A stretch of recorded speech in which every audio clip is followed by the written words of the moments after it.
भी सज़ा बदलनी चाहिए। बदलना फिर की होना चाहिए जे उन्होंने उम्र कैद च बदल, तो क्योंकि उन्होंने 30 साल के करीब ਜਿਹੜੀ ਕਸਟਡੀ ਹੋ ਜਾਣੀ ਆ, ਤਾਂ ਫਿਰ ਉਹਨਾਂ ਦੀ 30 ਸਾਲ ਤੋਂ ਬਾਅਦ ਤਾਂ ਵੈਸੇ ਹੀ ਰਿਹਾਈ ਕਰ ਦੇਣੀ ਚਾਹੀਦੀ ਆ। ਜਦੋਂ ਫਾਂਸੀ ਸਜ਼ਾ ਯਾਫਤਾ ਨੂੰ ਫਾਂਸੀ ਲਾਉਣ ਦੇ ਵਿੱਚ ਲੰਮਾ ਸਮਾਂ ਡਿਲੇ ਹੁੰਦੀ ਆ, ਜਾਂ ਉਹਦੀ ਜਿਹੜੀ ਪਟੀਸ਼ਨ ਰਾਸ਼ਟਰਪਤੀ ਕੋ ਜਾਂ ਸਰਕਾਰ ਕੋ ਪੈਂਡਿੰਗ ਹੁੰਦੀ ਆ, ਉਹ ਨਹੀਂ ਫੈਸਲਾ ਲਿਆ ਜਾਂਦਾ, ਤਾਂ ਤੁਸੀਂ ਦੋ ਕੈਦਾਂ ਨਹੀਂ ਕਟਾ ਸਕਦੇ। ਇੱਕ ਵੀ ਤੁਸੀਂ ਫਾਂਸੀ ਦੀ ਸਜ਼ਾ ਦਿਓ, ਉਹਦੇ ਤੇ ਫੈਸਲਾ ਨਾ ਲੈ ਸਕੋ ਫਾਈਨਲ, ਤੇ ਫਿਰ ਉਹ ਜਦੋਂ 25-30 ਸਾਲ ਕੱਟ ਲਵੇ ਫਿਰ ਤੁਸੀਂ ਕਹੋ ਇਹਨੂੰ ਹਣੀ ਫਾਂਸੀ ਲਾਉਣੀ ਆ। ਬੜਾ ਸੀਰੀਅਸ ਮੈਟਰ ਆ। 15 ਅਕਤੂਬਰ ਦੀ ਸੁਣਵਾਈ ਤੇ ਭਾਈ ਰਾਜੋਆਣਾ ਦੀ ਫਾਂਸੀ ਬਾਰੇ ਸੋਸ਼ਲ ਮੀਡੀਆ ਤੇ ਚੱਲ ਰਹੀਆਂ ਚਰਚਾਵਾਂ ਬਾਰੇ ਸਿੱਖ ਵਕੀਲ ਜਸਪਾਲ ਸਿੰਘ ਮੰਜਪੁਰ ਨੇ ਜਾਣਕਾਰੀ ਸਾਂਝੀ ਕੀਤੀ ਹੈ। ਉਹਨਾਂ ਨੇ 24 ਸਤੰਬਰ ਨੂੰ ਅਦਾਲਤ ਵਿੱਚ ਹੋਈ ਸਾਰੀ ਕਾਰਵਾਈ ਨੂੰ ਬਿਆਨ ਕੀਤਾ। ਉਹਨਾਂ ਕਿਹਾ ਕਿ ਭਾਈ ਰਾਜੋਆਣਾ ਨੇ ਆਪਣੀ ਉਮਰ ਕੈਦ ਦੀ ਬਣਦੀ ਸਜ਼ਾ ਕੱਟ ਲਈ ਹੈ ਤੇ ਇਸ ਸਾਲ ਉਹਨਾਂ ਦੀ ਉਮਰ ਕੈਦ ਦੀ ਸਜ਼ਾ ਦੇ 30 ਸਾਲ ਪੂਰੇ ਹੋਣ ਜਾ ਰਹੇ ਹਨ ਤੇ ਅਜਿਹੇ ਵਿੱਚ ਉਹਨਾਂ ਨੂੰ ਫਾਂਸੀ ਨਹੀਂ ਦਿੱਤੀ ਜਾ ਸਕਦੀ ਕਿਉਂਕਿ ਉਹਨਾਂ ਨੇ ਉਮਰ ਕੈਦ ਦੀ ਸਜ਼ਾ ਪੂਰੀ ਕਰ ਲਈ ਹੈ। ਉਹਨਾਂ ਸਿੱਖ ਸੰਗਤਾਂ ਨੂੰ ਅਫਵਾਹਾਂ ਤੋਂ ਸੁਚੇਤ ਰਹਿਣ ਦੀ ਅਪੀਲ ਵੀ ਕੀਤੀ। ਪਿਛਲੇ ਦਿਨ ਜਦੋਂ 24 ਸਤੰਬਰ 2025 ਨੂੰ ਭਾਈ ਬਲਵੰਤ ਸਿੰਘ ਰਾਜੋਆਣਾ ਦੇ ਸਬੰਧ ਦੇ ਵਿੱਚ ਸੁਪਰੀਮ ਕੋਰਟ ਦੇ ਸੁਣਵਾਈ ਹੋਈ ਸੀ, ਤੇ ਉਸ ਤੋਂ ਬਾਅਦ ਇਹ ਕਾਫੀ ਦਿਨਾਂ ਤੋਂ ਇਹ ਚਰਚਾ ਦੇ ਵਿੱਚ ਚੱਲ ਰਹੀ, ਤੇ 2 ਦਿਨਾਂ ਤੋਂ ਸੋਸ਼ਲ ਮੀਡੀਆ ਤੇ ਬਹੁਤ ਜ਼ਿਆਦਾ ਇਹ ਚੱਲ ਪਿਆ ਕਿ ਜਿਹੜੀ ਅਗਲੀ ਤਰੀਕ 15/10/2025 ਪਈ ਆ, ਉਸ ਭਾਈ ਬਲਵੰਤ ਸਿੰਘ ਰਾਜੋਆਣਾ ਦੀ ਫਾਂਸੀ ਦਾ ਦਿਨ ਮੁਕਰਰ ਹੋ ਰਿਹਾ, ਜਾਂ ਯਾਨੀ ਕਿ ਉਸ ਦਿਨ ਫਾਂਸੀ ਲੱਗ ਜਾਣੀ ਆ। ਕਈ ਅਫਵਾਹਾਂ ਦੇ ਤੌਰ ਦੇ ਉੱਤੇ ਮੀਡੀਆ ਚੈਨਲ ਜਾਂ ਬੰਦੇ ਵੀ ਕਰ ਰਹੇ ਵੀ 15/10 ਨੂੰ ਭਾਈ ਰਾਜੋਆਣਾ ਨੂੰ ਫਾਂਸੀ ਲੱਗ ਜਾਣੀ ਆ। ਉਸ ਤੋਂ ਪਹਿਲਾਂ ਇੰਨੀਆਂ ਕੰਪਨੀਆਂ ਲੱਗ ਗਈਆਂ ਨੇ ਤੇ 15/10 ਨੂੰ ਫਾਂਸੀ ਲੱਗ ਜਾਣੀ ਆ। ਕਈ ਕਹਿ ਰਹੇ ਵੀ ਸੁਪਰੀਮ ਕੋਰਟ ਨੇ ਫਾਂਸੀ ਦਾ ਹੁਕਮ 15/10 ਨੂੰ ਸੁਣਾ ਦੇਣਾ, ਤੇ ਕਈ ਮੀਡੀਆ ਨੇ ਇਹ ਗੱਲ ਉਭਾਰੀ ਕਿ ਸੁਪਰੀਮ ਕੋਰਟ ਨੇ ਬਹੁਤ ਭੱਦੀ ਟਿੱਪਣੀ ਕੀਤੀ ਭਾਈ ਬਲਵੰਤ ਸਿੰਘ ਰਾਜੋਆਣਾ ਨੂੰ ਫਾਂਸੀ ਦੇਣ ਦੇ ਸਬੰਧ ਦੇ ਵਿੱਚ।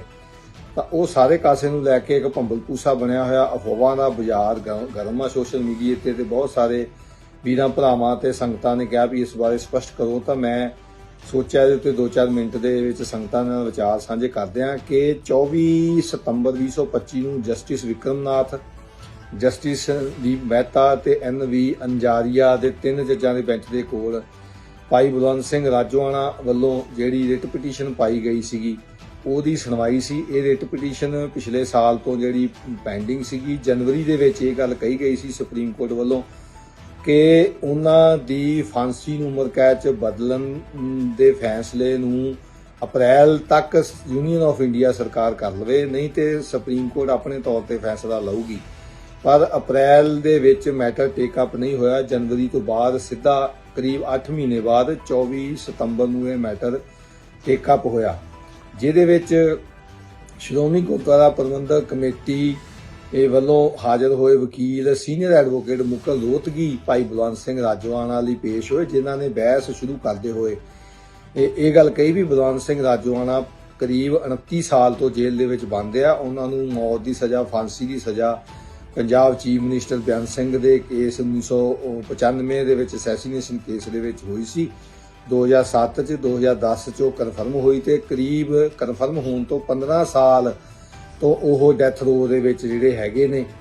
ਤੇ ਉਹਨਾਂ ਨੇ ਵੀ ਕਿਹਾ ਵੀ ਸੁਪਰੀਮ ਕੋਰਟ ਨੇ ਇਹ ਕਿਹਾ ਸੀਗਾ ਜਿਹੜੀ ਪਿਛਲੀ ਵਾਰੀ ਜਦੋਂ 2019 ਦੇ ਵਿੱਚ ਸੁਪਰੀਮ ਕੋਰਟ ਆਪਣੇ ਸੈਂਟਰ ਗਵਰਨਮੈਂਟ ਨੇ ਗੁਰੂ ਨਾਨਕ ਪਾਤਸ਼ਾਹ ਦੇ 550 ਸਾਲਾਂ ਤੇ ਫੈਸਲਾ ਕੀਤਾ ਸੀ, ਤਾਂ ਉਹਦੇ ਸਬੰਧ 'ਚ 2020 ਦੇ ਵਿੱਚ ਜਿਹੜੀ ਰਿਟ ਪਟੀਸ਼ਨ ਪਾਈ ਗਈ ਸੀਗੀ ਭਾਈ ਬਲਵੰਤ ਸਿੰਘ ਰਾਜੋਆਣਾ ਵੱਲੋਂ, ਉਦੋਂ ਵੀ ਮੁਕਲ ਰੋਹਤਗੀ ਵਕੀਲ ਸਾਹਿਬ ਪੇਸ਼ ਹੋਏ ਸੀ ਸੀਨੀਅਰ ਐਡਵੋਕੇਟ। ਤਾਂ ਉਹ ਰਿਟ ਪਟੀਸ਼ਨ ਦੇ ਵਿੱਚ ਸੁਪਰੀਮ ਕੋਰਟ ਨੇ ਇਤਰਾਜ਼ ਉਠਾਇਆ ਸੀ ਵੀ ਜਿਹੜੀ ਪਟੀਸ਼ਨ ਫਾਂਸੀ ਨੂੰ ਉਮਰ ਕੈਦ 'ਚ ਬਦਲਣ ਵਾਲੀ ਹੈਗੀ ਆ, ਹੋਮ ਮਿਨਿਸਟਰੀ ਕੋਲ ਪਾਈ ਆ ਜਾਂ ਰਾਸ਼ਟਰਪਤੀ ਕੋ ਕਹਿ ਸਕਦੇ ਆ ਆਰਟੀਕਲ 72 ਥੱਲੇ, ਉਹ ਗੁਰਦੁਆਰਾ ਕਮੇਟੀ ਨੇ ਪਾਈ ਆ, ਉਹ ਆਪ ਨਹੀਂ ਪਾਈ। ਪਰ ਬਾਅਦ ਦੇ ਵਿੱਚ ਜਿਹੜੀ ਸੁਪਰੀਮ ਕੋਰਟ ਨੇ ਫੈਸਲਾ ਕੀਤਾ ਸੀਗਾ ਕਿ ਸੈਂਟਰ ਗਵਰਨਮੈਂਟ ਦੱਸੇ, ਤੇ ਸੈਂਟਰ ਗਵਰਨਮੈਂਟ ਨੇ ਕਿਹਾ ਵੀ ਅਜੇ ਠੀਕ ਟਾਈਮ ਨਹੀਂ ਹੈਗਾ ਇਸ ਚੀਜ਼ ਨੂੰ ਡਿਸਾਈਡ ਕਰਨ ਦਾ, ਜਦੋਂ ਵੀ ਠੀਕ ਟਾਈਮ ਹੋਊਗਾ ਅਸੀਂ ਉਹ ਡਿਸਾਈਡ ਕਰਾਂਗੇ। ਤਾਂ ਉਹ ਰਿਟ 2020 ਵਾਲੀ ਜਿਹੜੀ ਆ ਡਿਸਪੋਜ਼ ਹੋ ਗਈ ਸੀਗੀ। ਇਹ ਕਹਿ ਕੇ ਸੁਪਰੀਮ ਕੋਰਟ ਨੇ ਡਿਸਪੋਜ਼ ਕੀਤੀ ਸੀ ਵੀ union of India centre government ਜਿਹੜੀ ਆ ਇਨ ਟਾਈਮ ਫੈਸਲਾ ਲਵੇ ਉਸ ਪਟੀਸ਼ਨ ਦਾ, ਜਿਹੜੇ ਕਿ ਸ਼੍ਰੋਮਣੀ ਕਮੇਟੀ ਨੇ ਪਾਈ ਹੋਈ ਆ ਸੈਂਟਰ ਗਵਰਨਮੈਂਟ ਕੋਲ ਕਿ ਫਾਂਸੀ ਨੂੰ ਉਮਰ ਕੈਦ 'ਚ ਤਬਦੀਲ ਕੀਤਾ ਜਾਵੇ, ਤੇ ਹੋਰ ਕੋਈ ਵੀ ਐਕਸ਼ਨ ਉਹਦੇ ਤੇ ਨਹੀਂ ਲਿਆ ਗਿਆ। ਤੇ ਮੁਕਲ ਰੋਹਤਗੀ ਨੇ 24/9 ਨੂੰ ਕਿਹਾ ਵੀ ਉਸ ਫੈਸਲੇ ਤੋਂ ਕਰੀਬ 2.5 ਸਾਲ ਦਾ ਸਮਾਂ ਹੋ ਚੁੱਕਿਆ। ਸੈਂਟਰ ਗਵਰਨਮੈਂਟ ਨੇ ਸੁਪਰੀਮ ਕੋਰਟ ਦੇ ਉਸ ਫੈਸਲੇ ਤੋਂ ਬਾਅਦ ਕੁਝ ਵੀ ਨਹੀਂ ਕੀਤਾ ਤੇ ਮੁਕੁਲ ਰੋਹਤਗੀ ਨੇ ਵੀ ਕਿਹਾ ਵੀ ਉਹ ਕਾਫੀ ਲੰਮੇ ਸਮੇਂ ਤੋਂ ਸੋਲਿਟਰੀ ਕਨਫਾਈਨਮੈਂਟ ਦੇ ਵਿੱਚ ਆ ਭਾਈ ਬਲਵੰਤ ਸਿੰਘ ਰਾਜੋਆਣਾ। ਤੇ ਮੈਨੂੰ ਨਹੀਂ ਪਤਾ ਕਿ ਉਹਨਾਂ ਦੀ ਸੇਨ ਸੈਂਸਿਸ ਹੈ ਠੀਕ ਆ, ਉਹਨਾਂ ਦੀ ਮਾਨਸਿਕ ਦਸ਼ਾ ਠੀਕ ਆ ਜਾਂ ਨਹੀਂ ਠੀਕ।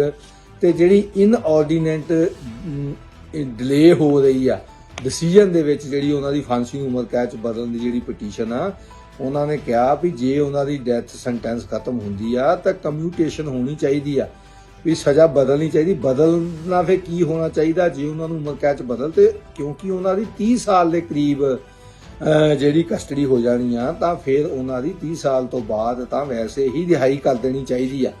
ਸੋ ਸੀਨੀਅਰ ਐਡਵੋਕੇਟ ਮੁਕੁਲ ਰੋਹਤਗੀ ਨੇ ਬਲਵੰਤ ਸਿੰਘ ਰਾਜੋਆਣਾ ਦੇ ਸੰਬੰਧ ਚ ਕਿਹਾ। ਨਾਲ ਹੀ ਉਹਨਾਂ ਨੇ ਇਹ ਗੱਲ ਕਹੀ ਵੀ ਬਲਵੰਤ ਸਿੰਘ ਰਾਜੋਆਣਾ ਇੰਡੀਅਨ ਸਿਟੀਜ਼ਨ ਆ ਤੇ ਉਹਨਾਂ ਦਾ ਆਰਟੀਕਲ 21 ਦੇ ਤਹਿਤ ਜਿਹੜਾ ਹੱਕ ਬਣਦਾ ਹੈਗਾ ਕਿ ਟਾਈਮ ਐਂਡ ਅਗੇਨ ਡਿਲੇ ਨਾ ਕੀਤੀ ਜਾਵੇ ਉਹਨਾਂ ਦੇ ਫਾਂਸੀ ਨੂੰ ਉਮਰ ਕੈਦ ਦੇ ਵਿੱਚ ਬਦਲਣ ਦੀ। ਤਾਂ ਉਹਦੇ ਉੱਤੇ ਉਸ ਮੌਕੇ ਜਿਹੜੇ ਹਾਜ਼ਰ ਸੀ additional solicitor general KM Nataraj ਸੀ, ਉਹ ਅਪੀਅਰ ਹੋਏ ਸੀ centre government union of India ਵੱਲੋਂ। ਤਾਂ ਉਹਨੇ ਪੁਆਇੰਟ ਆਊਟ ਕੀਤਾ ਵੀ ਜਿਹੜੀ ਸੀਰੀਅਸਨੈਸ ਹੈ ਜੀ, ਇਹ ਕੇਸ ਬਹੁਤ ਸੀਰੀਅਸ ਆ, ਕਿਉਂਕਿ ਸਿਟਿੰਗ ਚੀਫ ਮਿਨਿਸਟਰ ਦੇ ਅਸੈਸੀਨੇਸ਼ਨ ਦਾ ਕੇਸ ਆ। ਉਹਦੇ ਸਬੰਧ ਦੇ ਵਿੱਚ ਇਹ ਜਿਹੜੀ ਪਟੀਸ਼ਨ ਹੈਗੀ ਆ ਸਿਟਿੰਗ ਚੀਫ ਮਿਨਿਸਟਰ ਦੇ ਕਤਲ ਦੇ ਕੇਸ ਦੀ। ਤਾਂ ਉਸ ਸਮੇਂ ਸੀਨੀਅਰ ਐਡਵੋਕੇਟ ਭਾਈ ਬਲਵੰਤ ਸਿੰਘ ਰਾਜੋਆਣੇ ਦੇ ਵਕੀਲ ਜਿਹੜੇ ਸੀਨੀਅਰ ਐਡਵੋਕੇਟ ਆ ਮੁਕੁਲ ਰੋਹਤਗੀ, ਉਹਨਾਂ ਨੇ ਜਿਹੜਾ ਅੰਗਰੇਜ਼ੀ 'ਚ ਸਪੈਸੀਫਿਕ ਸ਼ਬਦ ਪਿਆ ਜਿਹੜਾ ਸਾਈਟਾਂ ਨੇ ਵੀ ਲਾਇਆ ਕਿ then you should have executed him। ਇਹ ਗੱਲ ਸੀਨੀਅਰ ਐਡਵੋਕੇਟ ਮੁਕੁਲ ਰੋਹਤਗੀ ਨੇ ਸੁਪਰੀਮ ਕੋਰਟ 'ਚ ਕਹੀ, ਜਿਹੜੀ ਕਿ ਮੈਂ ਵੈਬਸਾਈਟਾਂ ਦੇ ਉੱਥੋਂ ਦੱਸ ਰਿਹਾ ਵੀ ਉਹਨਾਂ ਨੇ ਕਿਹਾ then you should have executed him। ਜਦੋਂ ਉਹਨੇ ਇਹ ਗੱਲ ਕਹੀ ਨਾ ਨਟਰਾਜ ਨੇ ਵੀ ਸੀਰੀਅਸ ਬਹੁਤ ਆ ਜੀ ਕੇਸ, ਵਿੱਚ ਡਿਲੇ ਦੀ ਗੱਲ ਹੋਈ ਵੀ ਡਿਲੇ ਭਾਵੇਂ ਹੋ ਰਹੀ ਆ ਪਰ ਇਹ ਸਿਟਿੰਗ CM ਦੇ ਕਤਲ ਦਾ ਕੇਸ ਆ। ਤਾਂ ਫਿਰ ਮੁਕੁਲ ਰੋਹਤਗੀ ਜੀ ਨੇ ਇਹ ਗੱਲ ਕਹੀ ਵੀ then you should have executed him, ਭਾਵ ਤੁਹਾਨੂੰ ਉਸ ਨੂੰ ਫਾਂਸੀ ਦੇ ਦੇਣੀ ਚਾਹੀਦੀ ਸੀ। ਵੀ ਜੇ ਤੁਹਾਨੂੰ ਇੰਨੀ ਸੀਰੀਅਸਨੈਸ ਲੱਗਦੀ ਆ ਵੀ ਹੀਨੀਅਸ ਕ੍ਰਾਈਮ ਹੈ, ਫਾਂਸੀ ਕਿਉਂ ਨਹੀਂ ਦਿੱਤੀ? 2007 ਦਾ ਆਰਡਰ ਹੋਇਆ, 10 ਦੀ ਕਨਫਰਮ ਹੋਈ ਆ ਤੇ 15 ਸਾਲ ਹੋ ਗਏ ਤੇ 13 ਦੇ ਵਿੱਚ ਤੁਸੀਂ ਯਾਨੀ ਕਿ ਇਹ ਜਿਹੜੀ ਪਟੀਸ਼ਨ ਦਿੱਲੀ ਆਪਣੇ ਸ਼੍ਰੋਮਣੀ ਕਮੇਟੀ ਨੇ ਪਾਈ ਆ, ਫਿਰ ਉਹਨੂੰ ਫਾਂਸੀ ਦੇ ਦਿਓ ਤੁਸੀਂ ਜੇ ਤੁਹਾਡੇ ਲਈ ਇੰਨਾ ਸੀਰੀਅਸ ਮੈਟਰ ਆ। ਤਾਂ ਫਿਰ ਉਸ ਮੌਕੇ ਜਸਟਿਸ ਜਿਹੜਾ ਸੰਦੀਪ ਮਹਿਤਾ ਸੀ ਉਹਨੇ ਕਿਹਾ ਵੀ why did you not hang him till now, who is to be blame for that. ਉਹਨੇ ਕਿਹਾ ਵੀ ਫਿਰ ਤੁਸੀਂ ਉਹਨੂੰ ਫਾਂਸੀ ਕਿਉਂ ਨਹੀਂ ਲਾਇਆ? ਤੇ ਇਸ ਗੱਲ ਦੀ ਜ਼ਿੰਮੇਵਾਰੀ ਕਿਹਦੇ ਸਿਰ ਦੇ ਉੱਤੇ ਹੈਗੀ ਹੈ?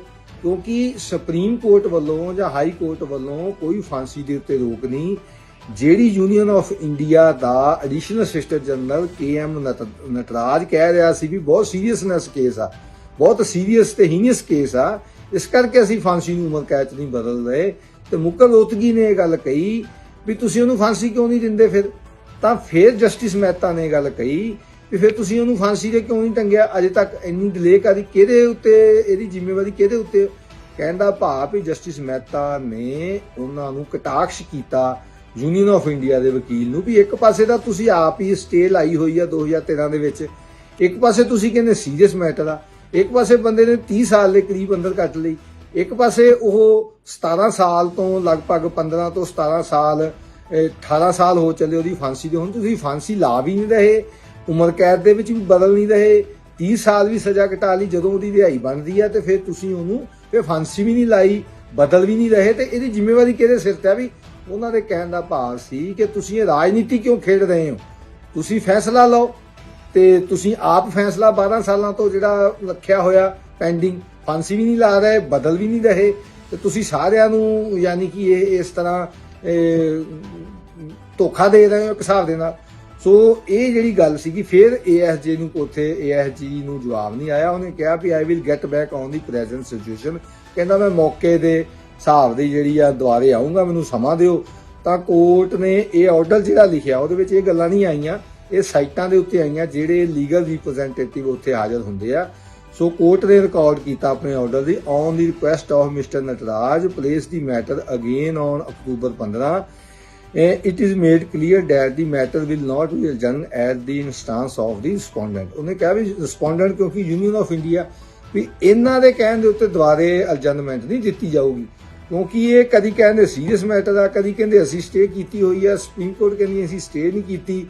ਤਾਂ ਫਿਰ ਉਸ ਵਿਚਾਰਾਂ ਦੇ ਰੋਹ ਦੇ ਵਿੱਚੋਂ ਸੀਨੀਅਰ ਐਡਵੋਕੇਟ ਮੁਕੁਲ ਰੋਹਤਗੀ ਨੇ ਇਹ ਗੱਲ ਕਹੀ ਸੀਗੀ ਵੀ ਫਿਰ ਤੁਸੀਂ ਫਾਂਸੀ ਕਿਉਂ ਨਹੀਂ ਲਾਉਂਦੇ, ਲਾਈ ਤੁਸੀਂ ਅਜੇ ਤੱਕ 29 ਸਾਲ ਕੈਦ ਵੀ ਕਟਾ ਲਈ, 30 ਸਾਲ ਹੋ ਚੱਲੇ ਜਦੋਂ ਕਿ ਉਹਦੀ ਰਿਹਾਈ ਬਣ ਰਹੀ ਆ, ਤੁਸੀਂ ਉਮਰ ਕੈਦ ਵੀ ਕਟਾ ਲਈ। ਜਿਹੜੀਆਂ ਪਹਿਲੀਆਂ ਜਜਮੈਂਟਾਂ ਹੈਗੀਆਂ ਸਤਿਗੁਰੂ ਯੂਨੀਵਰਸਿਟੀ ਯੂਨੀਅਨ ਆਫ ਇੰਡੀਆ ਤੇ ਪ੍ਰੋਫੈਸਰ ਦੁੰਦਰਪਾਲ ਸਿੰਘ ਭੁੱਲਰ ਵਾਲੀ ਇਹ ਜਿਹੜੀ ਪਟੀਸ਼ਨ ਆ, ਜਿਹੜੀ ਉਹਨਾਂ ਦੀ ਧਰਮ ਸੁਪਤਨੀ ਬੀਬੀ ਨਵਨੀਤ ਕੌਰ ਵੱਲੋਂ ਪਾਈ ਗਈ ਸੀ, Navneet Kaur versus NCT Delhi and others, ਉਹਦੇ ਵਿੱਚ ਸੁਪਰੀਮ ਕੋਰਟ ਨੇ ਹੈਲਡ ਕੀਤਾ ਸੀ ਵੀ ਜਦੋਂ ਫਾਂਸੀ ਸਜ਼ਾ ਯਾਫਤਾ ਨੂੰ ਫਾਂਸੀ ਲਾਉਣ ਦੇ ਵਿੱਚ ਲੰਮਾ ਸਮਾਂ ਡਿਲੇ ਹੁੰਦੀ ਆ ਜਾਂ ਉਹਦੀ ਜਿਹੜੀ ਪਟੀਸ਼ਨ ਰਾਸ਼ਟਰਪਤੀ ਕੋ ਜਾਂ ਸਰਕਾਰ ਕੋ ਪੈਂਡਿੰਗ ਹੁੰਦੀ ਆ, ਉਹ ਨਹੀਂ ਫੈਸਲਾ ਲਿਆ ਜਾਂਦਾ, ਤਾਂ ਤੁਸੀਂ ਦੋ ਕੈਦਾਂ ਨਹੀਂ ਕਟਾ ਸਕਦੇ। ਇੱਕ ਵੀ ਤੁਸੀਂ ਫਾਂਸੀ ਦੀ ਸਜ਼ਾ ਦਿਓ, ਉਹਦੇ ਤੇ ਫੈਸਲਾ ਨਾ ਲੈ ਸਕੋ ਫਾਈਨਲ, ਤੇ ਫਿਰ ਉਹ ਜਦੋਂ 25-30 ਸਾਲ ਕੱਟ ਲਵੇ ਫਿਰ ਤੁਸੀਂ ਕਹੋ ਇਹਨੂੰ ਹਣੀ ਫਾਂਸੀ ਲਾਉਣੀ ਆ, ਬੜਾ ਸੀਰੀਅਸ ਮੈਟਰ ਆ।